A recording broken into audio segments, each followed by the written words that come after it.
acts of giving are associated with lower levels of cortisol, which is the hormone or chemical that's released in your body related to stress. Right. Motivation is really key and important because there's going to be people listening to this, and when they're giving, they like anonymity. And I feel like life isn't always black and white. It's sometimes both. I don't think you should stop giving when you find out you have some sort of malady inside of you. Yep. But keep giving. Okay, so today we are talking about the fifth and final jar of the 5 jars budgeting method. Yeah. And that is the giving jar. So the past actually 5 weeks now, because we did an overview episode. Yep. We did an overview. We talked about the spending, the savings, the investment, the personal development jar, and now we're talking about the giving jar. Yeah. This one, I would say, is arguably, at least to me, I'd say it's probably the most important jar because Okay. I think you said something along the lines, it's what gives all the other jars purpose. Yeah. And it does oftentimes, I feel like it opens up maybe a little bit more perspective, gives you a little bit less tunnel vision in life once you get your eyes off of yourself and start to look at the bigger picture of what's going on in life and maybe a little bit more around us or and what's going on around us and Yep. long term, because many times like how our life ends up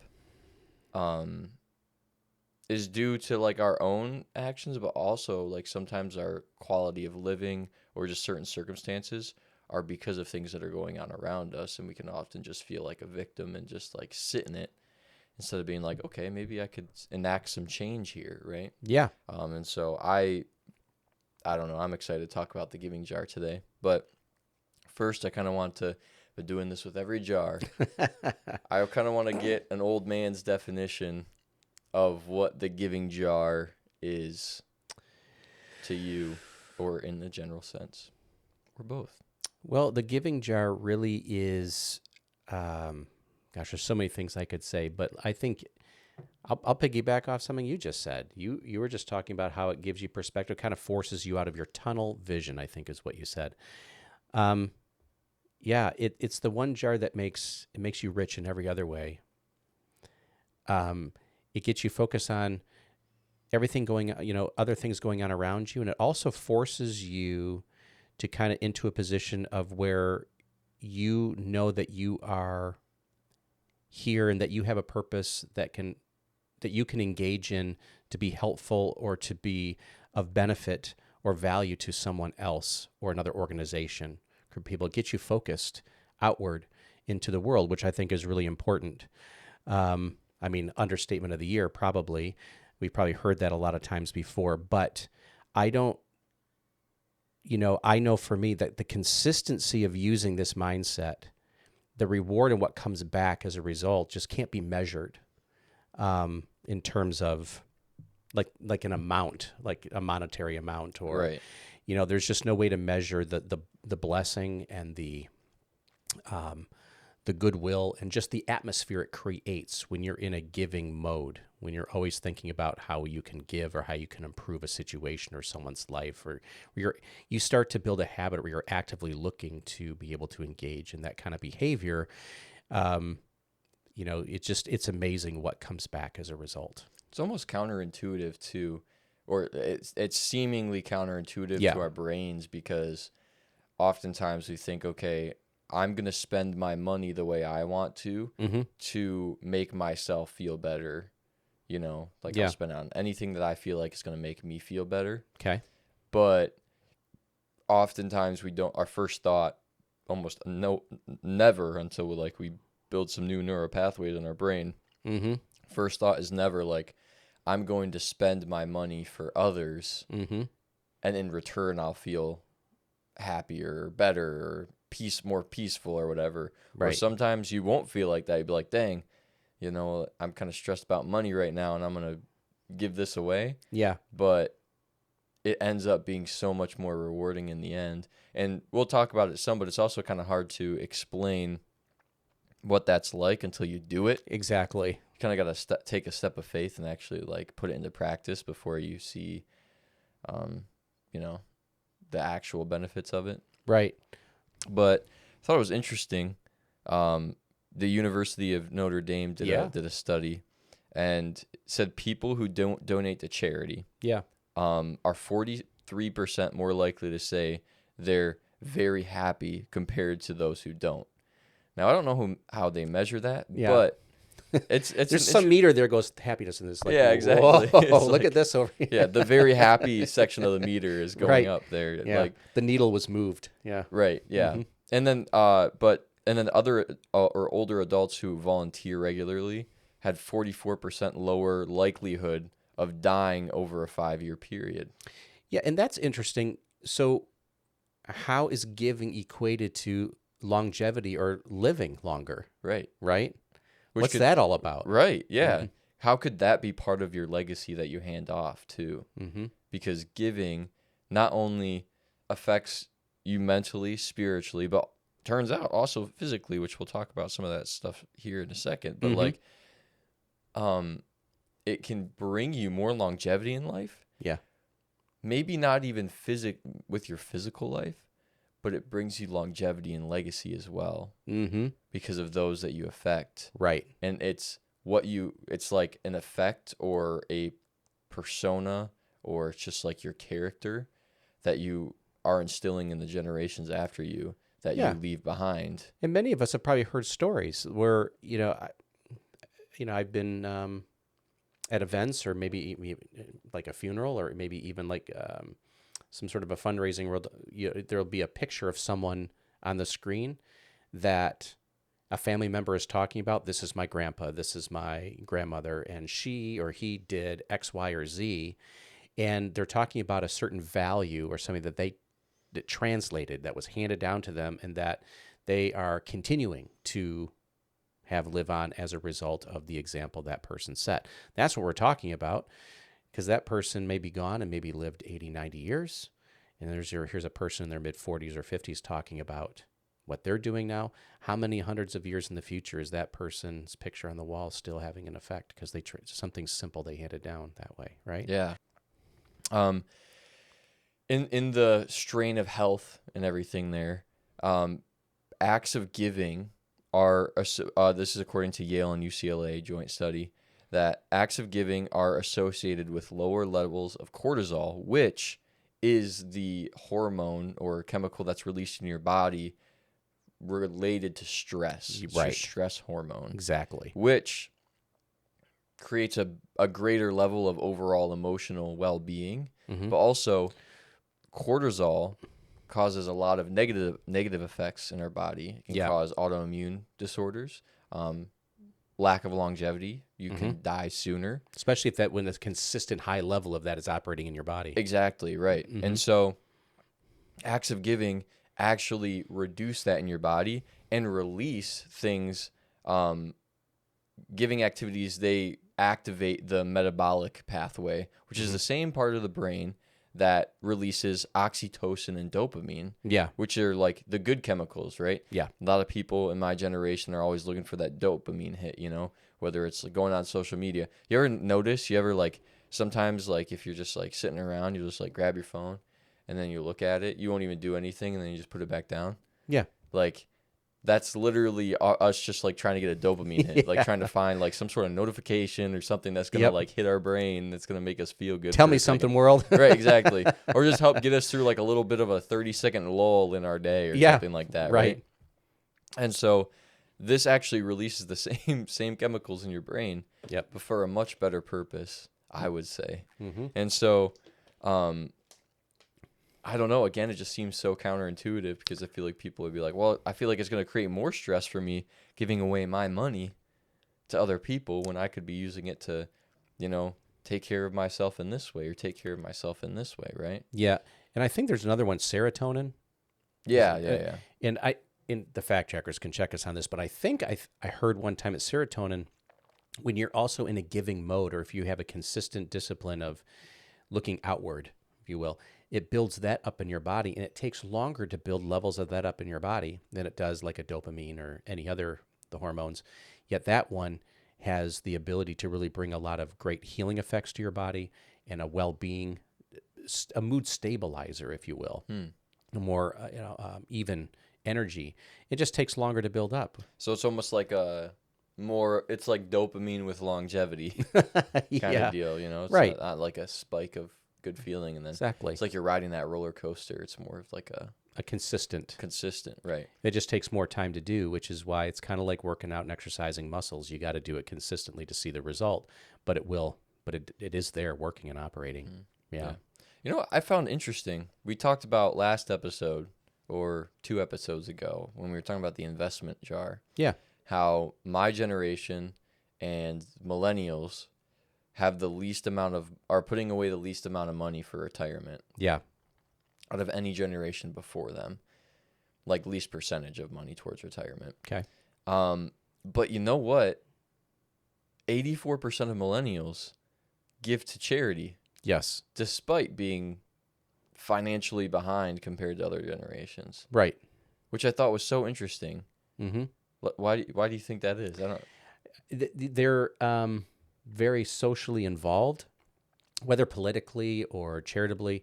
They seem to be a generation that wants to really hone in on helping their fellow man or things they really believe in. And so there's a high percentage. It just seems in that culture, in that generation, there's just a high propensity to have that be a part of their practice or discipline in their life, which I think is fantastic. Yeah, I think there's huge potential to be very aware too of what's going on. Yeah. Just because of technology and how you can get, endless information. Yeah. At your fingertips at any Yep. moment. That's right? That's another big thing. Yeah. The world's smaller. Exactly. Right. Yeah. In a way. Yeah. That's really true. Mhm. But so it's almost like it's easier to just become aware. And I feel like that generation specifically is also very socially involved. I feel like that makes a lot of sense. Mm-hmm. I feel like the generation before them kind of stuck to themselves. Mm-hmm. And, like I don't want to like badmouth the generation. Like there's a lot of good stuff about them. But I feel like the overall thing was like you help out in your community, right? But it's like you take care of your home and like yourselves and whatever. Yeah, because that was how big the world was until right. technology came. Technology went through the roof, and now it's like, oh, I can be involved in everyone's life, Mm-hmm. right? Right. And so that's when that really started, was in that generation, and then Gen Z is just even more so like that, right? Yeah. But my generation isn't that great at deciphering what's true and what isn't, which is crazy. We just kind of like see something on social media and be like, oh my gosh, like someone could be completely making a joke and they could like put a picture of somebody and then just put a caption and be like, this happened. And then everyone's like, oh my gosh. Right. And I think because the world's smaller too, another thing is they like to jump on those crowdfunded bandwagons too. Crowdfunded this, everyone's jumping in as everyone's social media. Here's $5, you know, boom, everyone's in because they just want to be a part Exactly. of the event, of the thing that's happening. Right. Which is true because micro giving is up 50%. Like crowdfunding, like giving a little bit then a large sum, is up 50% in Gen Z and millennial generation. Yeah. Which is incredible. That's so interesting. Yeah. Yeah. So it's probably going to change the dynamic of how giving, I don't know, it's like how it's going to be shaped, or how the formula of how people give it's beginning to change and adjust and right. And morph because of how we're so connected to each other, which is, going to be an interesting thing to watch. Right. Which an example of that recently over the last few years, probably actually over the last like almost 10 years now. That's crazy. But the TV show The Chosen, which we've watched, and a lot of the people that we know have watched it. Yeah. A lot of people that are watching this probably have watched it too, because I think it's close to like 1 billion people or something have seen it now, or something like that, which is crazy. It's amazing. Completely free to watch. Right. But they did crowdfunding method where they were like, hey, you can watch this for free. If you like what we're doing here, you can contribute to fund our episodes. This is our budget. This is what we need to hit to make the episode. Right. And then you can kind of see the bar going up, and it's like, oh, people are like, oh, I'm a part of this. Oh, I can leave a comment too, and all these different things, right? And so people are like, I want to be a part of this show that is, it's not like always word for word what the Gospels are, but it's like they stay true to the message of it, obviously. and they're like showing, and they're like personifying these words on a page that has never been done in that way before. Yeah. And now people are being part of the gospel being shown throughout the entire world, Right. In the form of film In crowdfunding. and Yeah. yeah, they use crowdfunding to do that. Yeah. But it's twofold. Like crowdfunding is becoming bigger, and people are giving to it, but it's also like people are giving to it in smaller doses. But Yep. it's a lot of people. Right. And so technology's made us more aware of course, it's made us aware of a lot of the things happening in the world that we don't like. But it's also made us aware of all the things that people are doing out there to try to make the world better, all the different ways that you can give and be involved. And you can be helping someone on the other side of the world now. When I was younger, you might have seen a commercial on television about being able to maybe sponsor a child across, in another country who needed an education and needed medicine, and right. But you saw the commercial, and there was only 3 stations growing up, channel 2, 4, and 7. Mm-hmm. And now, within 15 minutes, I could probably find 100 charities of things that are happening around the world. I mean, ads, Facebook, videos that people are shooting, all the thing, Instagram, everywhere. You can find things that are happening very quickly now, become connected very quickly, which can, of course, bring up other issues where wanting to be an intelligent giver too at the same time. Right.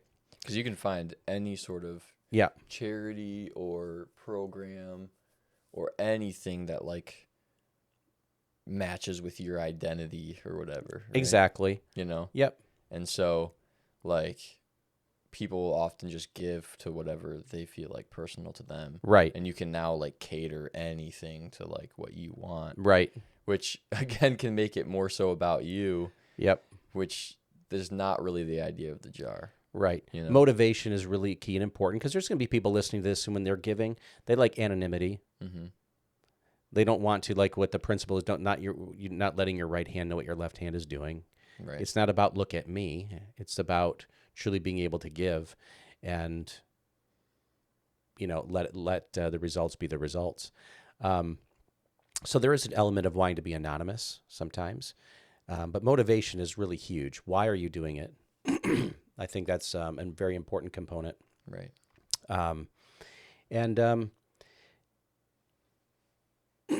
What were you saying earlier about identity? Well, I was saying that, when it comes to giving and like, it doesn't even have to be charity. It could be, you're offering at a church. It could be you're helping fund a TV show. Like it could be all sorts of stuff, right? Yeah. You could be, sponsoring a child halfway across the world. Yeah. It could be all sorts of things, right? But oftentimes giving isn't about like the way that you're doing it. It's about like what matches your identity as a person. Right. Which can be a good and a bad thing. Right. But it kind of takes that, like taking a step back and self-reflection is like, okay, am I doing this to, please others? Am I doing this to, bring myself like gratification or, not even gratification, but it's just like for other people to see me like better or more highly. Yeah. Or am I doing this out of genuine, like, heart to help the afflicted or to, like, share a message or to do these different things, right? Yes. And I feel like life isn't always black and white. It's sometimes both. And I've always heard in many ways, shapes, or forms, but, like, I don't think you should stop giving when you find out that like you have some sort of like malady inside of you. Yep. But keep giving, but then work on the malady in which hinders you from giving to the fullest that you can. You know? You're giving to a soup kitchen in town and you find out, man, I've been a little bit like, hey, look at me. Right. Don't stop feeding the soup kitchen. Right. Yeah. Just like deal with your pridefulness. Exactly, You know? and keep moving forward, Yeah. and let the magic happen, so to speak. Let the principle work in your life, Right. um, because the giving jar sets your heart disposition in the right place when you start there. Because giving also, I believe, is a protection. It can provide a protection in your life. Because, people say that, well, the Bible says the love of money is the root of all kinds of evil. It is when people love it for itself. And, the money can have a bad effect on people if used in the wrong way, or if people have what we call scarcity mindsets where they feel like they have to hoard and keep, right? Ebenezer Scrooge kind of story, right? But giving helps protect you from a lot of that from taking place or having sway over your life. It gets your mindset where it should be, an outward focus, and it also shifts your mindset and your heart from one of I only have so much to there's more than enough. And that's a huge mindset shift, because that'll affect every area of your life. Yeah. Okay, yeah. So what are some practicals when it comes to the giving jar? Mm-hmm. I know we talked about, you could do some sort of micro giving. It doesn't have to be a lot. Mm-hmm. I think it's just about like the practice of like being a part of something greater than yourself, Yep. which is important. Yeah. Because everyone is in a different, stage. Not everyone can be like an angel investor and like invest a whole bunch of money somewhere. You can, Right. just $5 here and there. Yep. And then second is really look at yourself as you continue to do it and see like, okay, why am I really doing this, right? Mm-hmm. And continue to like fashion that place inside of you. Like, how can this become more of a genuine thing where I'm just giving, Yeah. right? And if in some of your giving pursuits, is there a way for you to be involved in the thing too, at the same time? Right. That can also be really beneficial. Mm-hmm. If not only can you write a check maybe, or Venmo, but you can actually go and maybe be involved in an event or in an ongoing regular basis of volunteering or something too. Right. That's also really helpful. Right. Because I agree when it comes to, we've talked about it in every jar here, but consistency is really important because Yep. money, as long as you're working, like money will continue to come in, and you have to give every dollar a job. Right. Right. And so Yep. I think giving a portion of your money, this giving job, is so important. Yep. Now, one question I would raise to people who are watching this, Yep. Of any age, honestly, if you're not giving to any extent, Mm-hmm. or if you're looking at new ways of giving, right? Yeah. If you had whatever amount of money, let's say $50, if you had $50 to give away today, where or who would you give it to, and why? Mm-hmm. Right? Yep. And that why question is really important. Yep. But I think that's important to ask yourself as we do this. Yeah. Now you each episode you've been going towards the younger crowd, Yep. the 16 to the teenage audience that's just starting to work, Yeah. and you've been challenging them to put this into practice. Yeah. I believe you did 50% spending, 20% saving, 10% saving. 10% saving, 20% investment. Yep. Right. Okay. So 20% investment, 10% personal development jar, Mm-hmm. which gives us 10% left. Right. Yep. Which is real funny because some people who go to church, they talk about tithing and everything. Yeah. And they're like, oh, what is like, give it to the church or whatever. Like some people don't like that or whatever. But the word tithe literally just means 10%. That's all it means. That's all it means. It just means 10%. Yep. And so give your tithe or your 10% to wherever you feel your conviction, wherever you want to give it. But put into practice, putting that 10%. I mean, if you're younger and you're only making, it's only like $20 you're putting towards, Do it. do it. Mm-hmm. Give, Mm-hmm. If you're in high school, there's always some sort of like program going on, or Mm-hmm. I know my school used to do like adopt a highway where we'd go and, clean the highway or whatever. I took like a leadership class or whatever. Right. And, just help support and like buy trash bags or something like that. I don't know, like Mm-hmm. do something, just try it out and see what happens. Right. But And I think, long term, if we look down the road, you start doing this now, you're a 16-year-old and you start doing these jars and dividing it up, and you start regularly giving as a young person and developing that discipline, 10 years from now, you're going to look back and see the different kinds of relationships you've built. You're going to build more quality relationships. You're going to build more trust between you and other people. And that is going to lead you to other opportunities where you're going to see your other 4 jars multiply even further as a result of those things. It's usually the course that it takes, just because of the seeds that you're planting. And you'll notice too, when you do give to someone else, a lot of times you'll find out that the reaction back is, well, what can I do for you? right. Giving multiplies upon itself. But you're not doing this You're not. to build up a whole like retainer of favors. That's not what you're doing. Nope. It just naturally happens. It just naturally happens on its own. And you'll notice that the atmosphere around you and the company you keep and what's going on around you begins to improve and change. And that's what the world needs. So, yeah. I would agree. Yeah. I think it's important. And for those, those who are really big on, building connections in your network, it's a great way to do that too. It is. It's a great way to build connections with some really cool people, because typically people that are giving often and involved in some sort of, program or ministry or whatever it is that they're involved in that's giving actively. Typically those are the people that you want to surround yourself with. Right. Absolutely. So, give yourself a challenge. We're saying young people, when you start out, try 10% in that jar if you can. I don't know where everyone's at that's watching this today. Start with something. But just start giving yourself a little bit each week that you're going to put somewhere that you're going to help, and just to help improve. Whether people know you're doing it or not, that's not the important thing. It's just that you're doing it, just to begin the practice.